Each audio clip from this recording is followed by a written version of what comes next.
সারা বাংলাদেশের বড় বড় রাজনীতিবিদ চৌধুরী আলম ইলিয়াস সহ হাজার হাজার উদীয়মান রাজনীতি নেতাদেরকে গুম।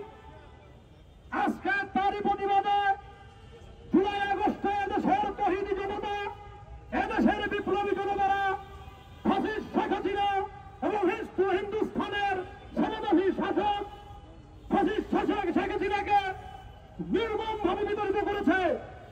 আপনারা জানেন যে আজকে ভারতীয় আগ্রাসন, আজকে যে ভারত যে হিন্দুস্থান বাংলাদেশের একাত্তরকে চুরি করেছে, আজকে যে হিন্দুস্থান এই ফাসিস্ট শেখ হাসিনাকে আজকে তাদের দেশে আশ্রয় দিয়েছে, আমরা আরো নিন্দা এবং তীব্র প্রতিবাদ জানাচ্ছি।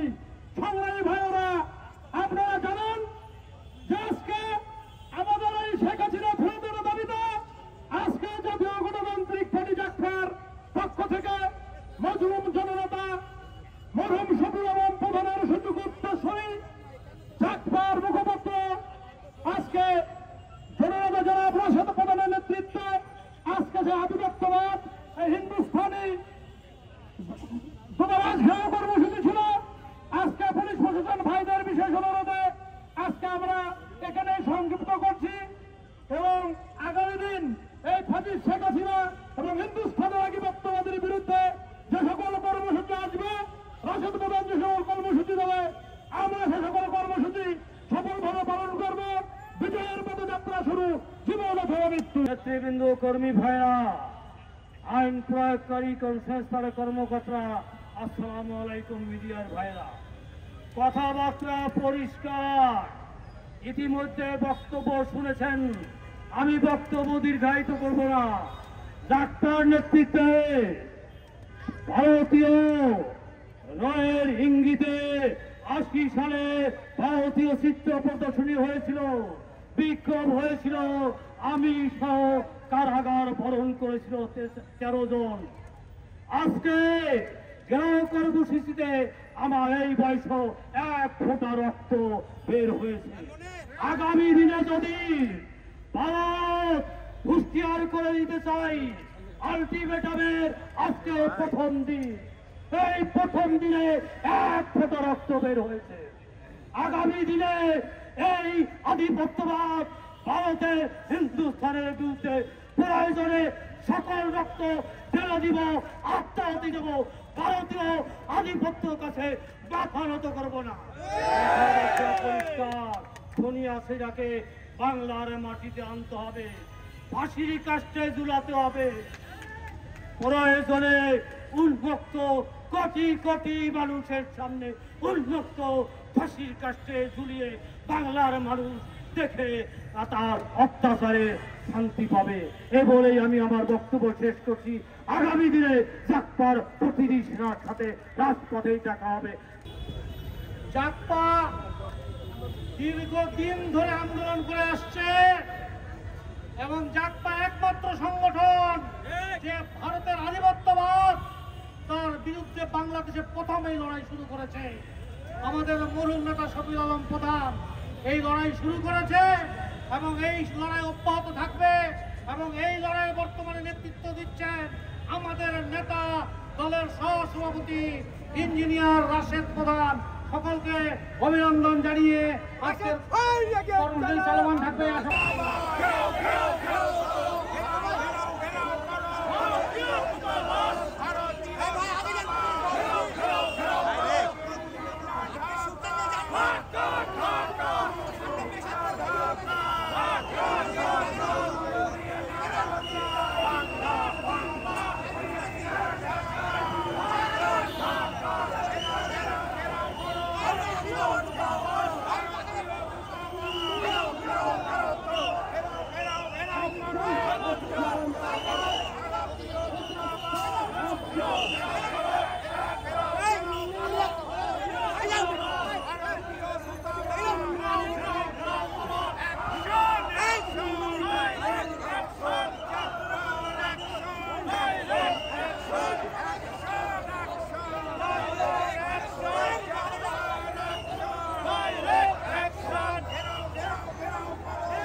देखिए भाई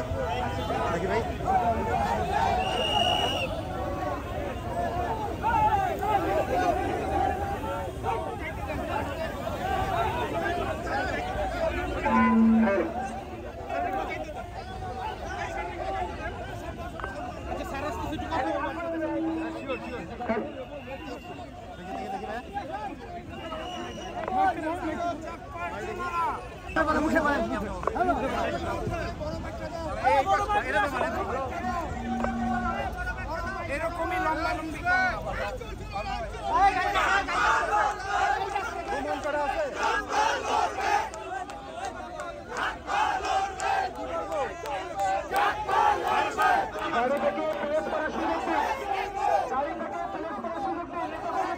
বাধা দিয়েছে, তারা খুনি ফ্যাসিস্ট শেখ হাসিনার পুলিশ বাহিনী নয়, তারা আমাদের ভাই, তারা আমাদের সাথে সহযোগিতা করছে।